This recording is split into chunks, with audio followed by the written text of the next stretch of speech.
O ano é 1947. Nos laboratórios da Bell Telephone nos Estados Unidos, finalmente o transistor é inventado. Por que finalmente? Porque o transistor era absolutamente necessário para o contexto da época, para o que estava acontecendo. No pós-guerra, se iniciava a corrida do que nós chamamos de Guerra Fria. E o desenvolvimento tecnológico era eminente, ele já estava acontecendo. O homem já pensava em sair do planeta em direção à Lua, e não só a exploração espacial, mas muitas outras coisas levaram a humanidade à busca incansável de uma solução para substituir as velhas e pesadas e difíceis de instalar, ocupavam muito espaço, as válvulas. A invenção da válvula foi algo revolucionário. Ela deu início à eletrônica, que nós podemos chamar hoje de eletrônica primitiva. Mas a válvula tinha muitos problemas. Ela trabalhava com temperatura alta, ela queimava com facilidade. E eu imagino que seja difícil para você, em 2023, imaginar o tamanho de uma central telefônica, por exemplo, para atender uma cidade como Chicago ou Nova York. Eu vou deixar aqui nesse vídeo uma foto dessas centrais, mas elas literalmente ocupavam andares inteiros de prédios. Imagine você fazer uma central de comutação a relé baseada em válvulas. E agora imagine você enviar o homem para a Lua numa nave espacial dotada de eletrônica valvular. Isso seria praticamente impossível. Então o transistor chega em mais ou menos no final, em 1947, no final da década de 1940, quando 3 cientistas americanos, John Bardeen, William Shotley e Walter Brattain, conseguem finalmente fazer o primeiro transistor operacional. Claro que esses transistores de germânio que eu estou mostrando nesse vídeo não são nem parecidos com os primeiros transistores de germânio que foram desenvolvidos, que foram criados e tornaram-se funcionais. Mas, como pano de fundo desse vídeo, esses transistores originais da Philco americana, de um estoque muito antigo, que fazem parte hoje do acervo do museu, e nós preservamos e temos muito cuidado com eles, eles podem nos dar uma ideia do que foi essa época. Bom, o transistor de germânio, ele realmente revolucionou a chegada do transistor, enfim, ele revolucionou e marcou o início da era da eletrônica moderna. Se não fosse a invenção dos transistores, vamos supor que nós ainda continuássemos com as válvulas até hoje. Isso seria pouco provável, mas supondo que nós ainda continuássemos com as válvulas, o homem não teria ido na Lua? Com certeza não. Todas as evoluções tecnológicas que você conhece hoje, que fazem parte da nossa vida, na medicina principalmente, o desenvolvimento tecnológico de máquinas e equipamentos, máquinas de tomografia computadorizada, máquinas de ultrassom, toda essa tecnologia, o uso do software embarcado em placas com microcontroladores e microprocessadores, nada disso seria possível ou seria pouco provável de ser desenvolvido se nós ainda dependêssemos de válvulas. Então, o transistor realmente revoluciona e ele marca o início dessa era. Mas o transistor de germânio, ele tem intrínseco nas características físicas do elemento germânio, ele traz alguns problemas. Um dos problemas é a sua instabilidade térmica, e será o assunto desse vídeo.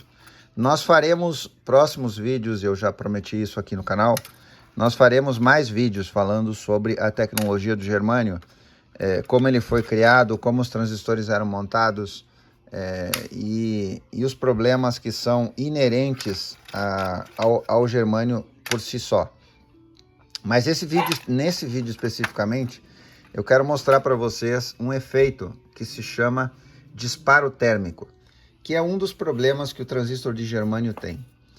O germânio tem uma sensibilidade muito alta à temperatura, e você pode ver isso com muita facilidade colocando um transistor num testador e segurando ele com os dedos. Os transistores de germânio são tão suscetíveis à variação térmica que quando a gente manipula eles, que a gente coloca eles no testador ou tira do equipamento que eles estão instalados, a gente precisa usar uma luva para não tocar no corpo do transistor. Bom, o teste que eu vou mostrar para vocês aqui é bastante interessante, porque eu estou colocando o transistor num testador, que é um testador específico para transistores de germânio, porque foi fabricado lá nos anos 60. E a primeira coisa que a gente faz, então, a gente vai ajustar o curso aqui, vai ajustar o 0, para a gente fazer a leitura do beta estático do transistor, ok? Escala de 3 a 300, a escala que a gente vai usar, transistor PNP, está setado no 0, e agora eu vou fazer a leitura e vou encostar, eu vou pegar com os meus dedos no transistor para mostrar para vocês como vai alterar o beta estático do transistor, altera o funcionamento do transistor. Vamos lá? Olha só. O transistor está ali com aproximadamente 100, 80, 90, 100, 110. 110 de beta. Agora, olha o que eu vou fazer agora. Fique observando o ponteiro aqui. 110 de beta estático. Vou pegar no corpo do transistor agora. Vou só ficar segurando aqui, não vou fazer nada. Olha só. Olha como, eu espero que seja visível no vídeo, como o beta está diminuindo. Está vendo? Significa o quê? Que o ganho estático, o ganho em corrente contínua do transistor, ele está diminuindo em função da temperatura do transistor que está alterando. Olha lá, a gente já está em 100 de beta. E vai diminuindo, vai diminuindo. Agora você imagine um transistor num par de saída de áudio, onde ele trabalha com temperatura, normalmente temperatura mais alta que o regime normal, e olhe a importância da pasta térmica, do dissipador de calor. Bom, aqui a gente já pode parar, eu creio que já é visível no vídeo, né? Olha lá, ele estava com 110 de beta, agora está com 100 caindo para 90. Eu vou fazer o contrário agora, eu vou assoprar no corpo do transistor para a temperatura dele voltar à temperatura normal, ambiente normal. Vamos lá?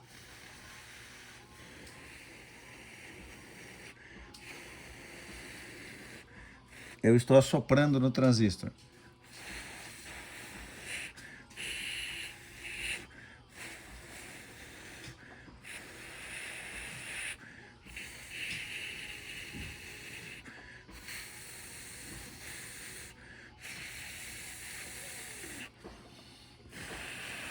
Bom, é claro que o ar que eu estou assoprando não é um ar, o ar é quente, né? Mas olhe como o beta já tende a voltar à leitura normal. Agora a gente vai fazer um outro teste, que é um teste mais importante ainda do que o beta estático, que é a gente medir a corrente de fuga, a corrente coletor-emissor do transistor. Eu vou colocar aqui na escala de 50 e a gente vai ver o que vai acontecer aqui. Bom, agora a gente vai demonstrar isso de uma maneira mais importante do que a anterior. O que é mais importante para transistores de germânio, na verdade, não é o beta estático, especialmente se ele estiver trabalhando em RF. São outros parâmetros que são importantes em RF. Agora, a gente vai medir a corrente de fuga, coletor-emissor do transistor. Isso sim é importante num transistor de germânio, especialmente se ele estiver trabalhando em RF. E eu lembrei de uma coisa, que eu não preciso ficar usando esse método tupiniquim aqui de ficar soprando no transistor. A gente pode usar um líquido gelado. A gente tem, por exemplo, o próprio limpa-contato, que já é um líquido gelado por si só, ele já é frio. Então eu vou usar o limpa-contato para esfriar o corpo do transistor dessa vez. Bom, vamos lá. A gente vai medir agora, na escala de 50, vamos começar, a gente vai medir a corrente em microamperes, que é a fuga entre coletor e emissor do transistor. A escala é a de baixo, 0,50. A gente vai fazer essa medição então. Olha só. Na escala de 50 microamperes, esse transistor está com 2 microamperes de fuga. Isso é muito baixo. Isso mostra que é um transistor de qualidade, de um estoque realmente antigo. Agora, olha o que acontece com a elevação da temperatura. O ponteiro está ali no 2, escala corrente coletor-emissor, e eu vou fazer exatamente a mesma coisa de antes. Eu vou pegar o corpo do transistor com os dedos. Olha só. Olha o que vai acontecer com a nossa corrente lá a corrente de fuga do transistor.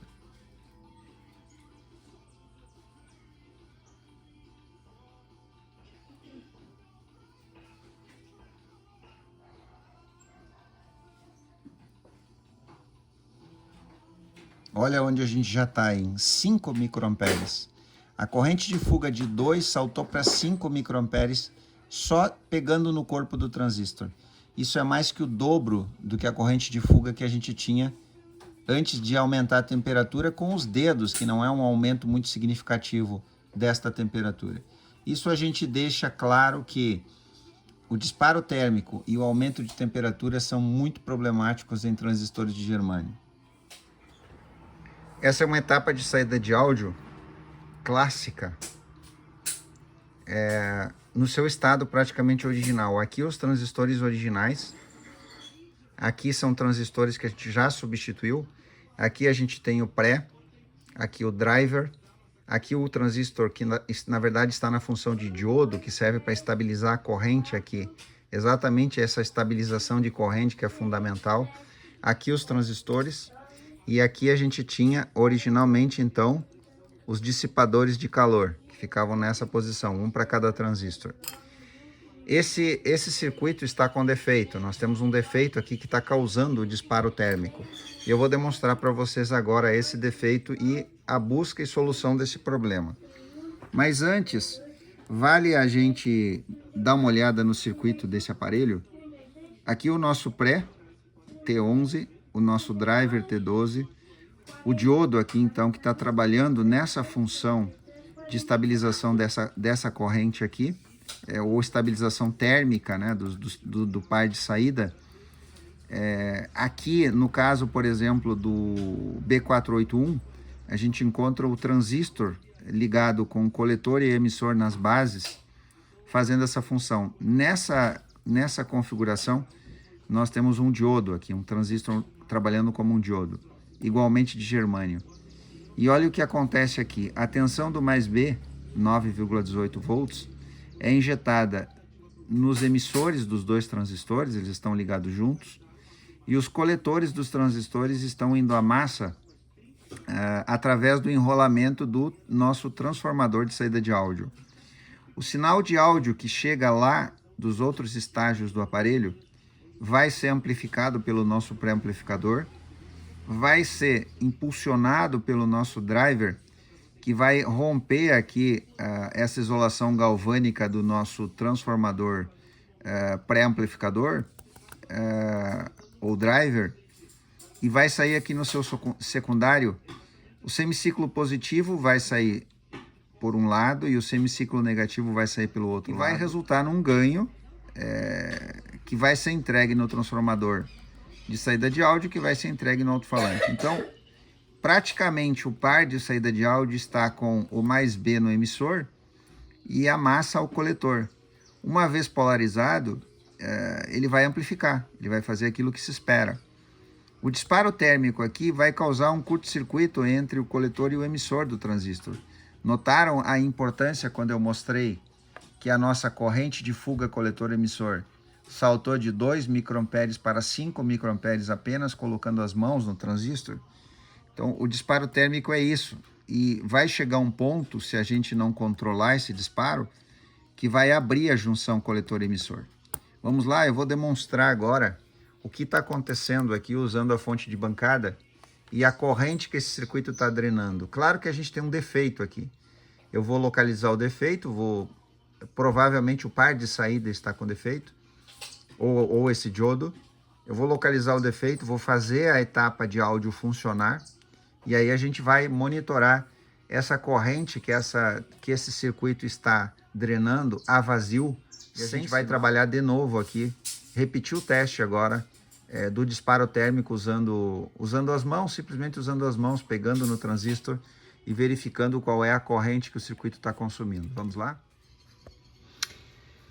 Sem sinal, agora a gente vai demonstrar o que acontece no disparo térmico, como a corrente dispara aqui, a tal ponto que se a gente não controlar essa corrente, os transistores serão deteriorados, eles vão literalmente queimar, ele vai abrir as junções deles, né?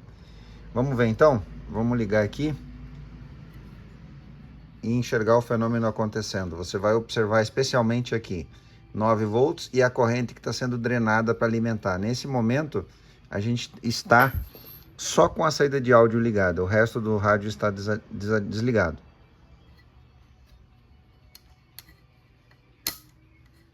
Olha lá. Essa corrente é totalmente anormal. Nós fomos a quase 1 ampere sendo drenado aqui sem sinal nenhum. Vamos examinar o que está acontecendo agora. Vamos testar agora usando o multímetro analógico para a gente ver o porquê que a gente tinha aquela corrente tão alta sendo drenada da saída. A lógica teórica é que a gente tem um curto coletor emissor aqui em pelo menos um dos transistores. É lógico. Porque se a gente tem, como eu já demonstrei no circuito antes, se a gente tem aqui o mais B ligado nos emissores e a gente tem os coletores a massa, para estar drenando essa corrente tão alta, a gente precisa que pelo menos um desses transistores aqui esteja com o coletor emissor em curto. Vamos ver então? Base emissor reversa, nada. Base coletor reversa, nada. Base emissor direta. Base emissor direta. Ok, está correto, 500 ohms, mais ou menos 500 ohms base coletor, e agora coletor emissor está aí o curto. Coletor emissor totalmente em curto. Então tá aí o defeito, vamos ver o outro. É provável que, bom, pode acontecer duas situações, pode ser um deles que está em curto, ou pode ser os dois. Base coletor reversa, base emissor reversa, nada. Base emissor, ok, 500 ohms. Base coletor, 500 ohms. Coletor emissor em curto, ok? Os dois transistores em curto, era isso que estava dando aquela fuga, aquela corrente tão alta sendo drenada da fonte. Vou colocar um par então na saída e a gente vai testar em seguida. Agora os transistores estão no lugar, 2 SB324, transistores excepcionais fabricados pela Matsushita japonesa, 2,5 watts, excelentes para um par de saída de áudio. Nós temos aqui uma saída quase complementar, push-pull quase complementar. Como os transistores tiveram um ganho estático muito próximo, em torno de 100, e uma corrente de fuga, uma corrente coletor-emissor, uma fuga com o coletor-emissor muito baixa, é provável que o áudio vai ficar excelente. Eu vou ligar agora e a gente vai monitorar a corrente de repouso disso aqui. A corrente que vai circular sem áudio, né? Por isso eu posso ligar sem os dissipadores de calor. Eu acho que você já notou nessa altura do vídeo que transistores de germânio em saída de áudio não podem ficar sem o dissipador de calor. Então, mas eu vou ligar sem, porque eu não vou colocar áudio, né? Vamos lá então? Vamos ligar aqui.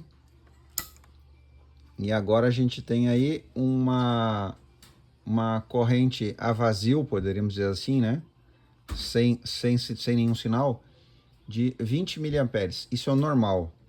Se a gente colocar a chave aqui, provavelmente vai ter alguma coisa de áudio, ó. Sim. Olha lá a corrente como sobe, ó. Ó. 25 miliamperes. Eu vou colocar os dissipadores de calor agora e vamos injetar áudio para ver como é que vai ficar a qualidade.